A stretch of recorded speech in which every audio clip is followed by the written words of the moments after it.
Hello guys, what is up? Welcome back to another one of my daily Yu-Gi-Oh videos. Today we'll be going over how to make a good Yu-Gi-Oh video. So this is a almost perfect example of what not to do. So right off the bat, we have a bland solid color background. We have horrible lighting. It's okay, but it's not the greatest. And if I hold the cards up in just the right angle, there's a ton of glare. Now, the only thing that I'm doing right in this right now is having a good camera positioning. So as you can see, it is straight up and down. This is my table. This is like basically straight up and down. So I see a lot of people just prop up their phone on something and put it against a wall. Sure, that looks good and all, but your lighting is going to be your biggest nightmare if you're doing that. Your lighting, there'll be lots of glare and there'll be lots of other stuff. Also, it doesn't look as professional as up and down would. So in order to fix that, I recommend just buying a tripod. I don't have an exact tripod that I would recommend. There's many different tripods. Don't get one of those bendable ones. Those are way too small. The one I actually use is bigger than my table. It's a huge tripod. I recommend doing this, putting it at the edge of your table. Like the edge of my table is right. Here, let me show you what I mean. So this is a tripod I use. See, it's a very large tripod, bigger than my table, and it has a straight up and down camera attachment. You may have to order the phone attachment separate if you're using your phone. Now your phone, onto the second thing. Your phone is a good enough camera to make Yu-Gi-Oh videos, but the way that the phone camera works, you need a lot of light. So as you can see right here, there's a bit of glare right here because I don't have a playmat. So right off the bat, I do not have lighting on the right side of my table because the edge of my table is over here, but not over here, so I can't put anything right there unless I get a smaller lamp, which I will try to bring to you guys. But lighting is very important, and it's not that hard to make good lighting. Like, if I just put this right here and then move it back here, as you see, it makes the card look very nice, especially when holding it up. You can see all the full secret rare of the card, and the glare is only there if I move the card around over here, or if the sleeve is bent a little bit, angled towards the light. So any lamp will work. Just make sure you have a LED bulb or white light, because yellow light is hard for the camera to pick up as well. Okay, on to the second thing. I'm gonna have to move these out of the way. Have a very interesting and good looking background. So I do have my beautiful Light Swarm playmat, and also we're gonna be on. Yeah, that's basically all you gotta do for the background and the lighting. And now we basically have the perfect setup right here. There's one more thing we need to do, and that's three different types of videos you can make on YouTube. And this is just basics. I recommend trying to think of something unique. I've been doing this for a while. I can't think of anything very unique that I can do just with this setup, but I'm trying to find something, guys. If you have any ideas on stuff I should do, tell me in the comments below. So let's get right into three different types of videos you can do once you have this set up. So first off, we have deck profiles. Now what this requires you to do is it requires you to have a well-tested deck that actually works. I know I've done a few in the past I haven't, and they have not gotten good reviews. So this right here is my Zombie Sworns, which I haven't done a profile on quite yet, but if you guys want to see that, tell me in the comments right down there. So this is Zombie Sworn, and as you can see, it's very unorganized. You can't really just, there's the deck, guys. No, you have to organize it, and I recommend organizing it monsters, spells, traps, and make sure you make the monsters in the main archetype first, supporting cards second, and then combos last in the monster stuff and spell traps and stuff like that. So Light Sword, this is Zombie Sworns. You really can put zombies first, just because it's a smaller archetype, a smaller engine, and it's basically the engine that makes this deck turbo so well. And also, second of all, if you make a budget deck, make sure you communicate to your viewer that it is budget, because I hate it when people are all like, yeah, this is a full Blue Eyes deck. Like, I actually did that at one point, but I did specify this budget, where I was all like, Hey guys, what's up? Welcome to my Twilight Sworn deck profile. I don't have a Minerva, but I actually did do that for quite a while, but now I have two beautiful Minervas in two different sleeves, which is a second thing I also have to recommend. Don't get these fogged anti-glare sleeves, because they still have glare, and it removes the shine from the card. As you can see, this card, yeah, they both have glare, but if you can see, this one has full shine, whereas this one just kind of bland. So don't get those kind of sleeves if you're trying to make the videos more interesting. And that's for deck profiles. For the second video, we have tutorials. This can be a tutorial on a combo, a tutorial on how to use a deck.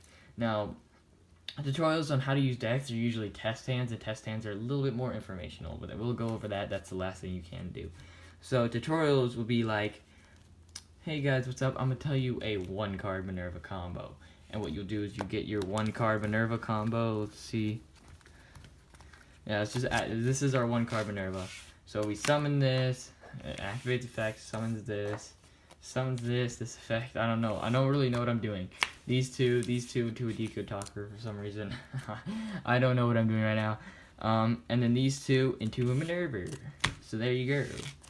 That is an example. Now I recommend explaining exactly what every card does, and also naming out the cards, because sometimes people will have bad connection. They can't read the card, so they base whatever they hear off of what card they playing. Second of all, make sure your extra deck is quite expensive. Now, it makes your videos look better, and there's a lot of generic extra deck monsters you can run, like MX Saber Invoker for any Zodiac engine. Especially with this new plant engine using MX Saber. So as you can see right here, the main monster of the archetype, we have double Minerva. And then we also have the supporting cards. These guys are very powerful. Then we also have the random ones. So these can only use an archetype. And then also organize it based on the type of card they are. And then we also have Top Logic Bomber Dragon, the Yugioh Talkers, whatever, ordered in usefulness or rarity, just so it's shiny.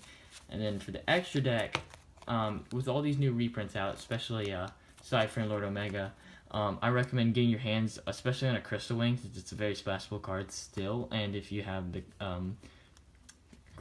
Ice Bell, Crystal Bell, whatever, the Bell engine, Wind Witch engine, sorry. And then also Cypher and Lord Omega, a very nice looking card. Also a very splashable card. It's very nice. Also, this is actually my replacement for Michael, because Michael doesn't seem to be that good anymore, especially in this kind of deck, which is a Minerva Turbo. Then we also have an Ultimate Zolkin, which is meant for the special combo to summon out Crystal Wing, but that's not something. And then also, I recommend running the Brilliant engine and basically any deck, because it's so splashable right now. And I say Brilliant engine, but it's really the plant engine. I did do a video on that. I'll probably do another one on it since the video is not specified based on that engine. Okay, now we're at the 8 minutes and 30-second mark, and now I will be showing you the last type of video you can make when making a Yugioh YouTube video. And this would be test hands. So basically this is what you do. You get your extra deck, you move it out of screen. So basically right now I only have my field on screen. My tripod is too short to have the whole entire playmat unless I set it up to be that, and then I'd have to put the thing enabled. Make sure you shuffle on camera so that people know you're not cheating, just to make your deck look more powerful.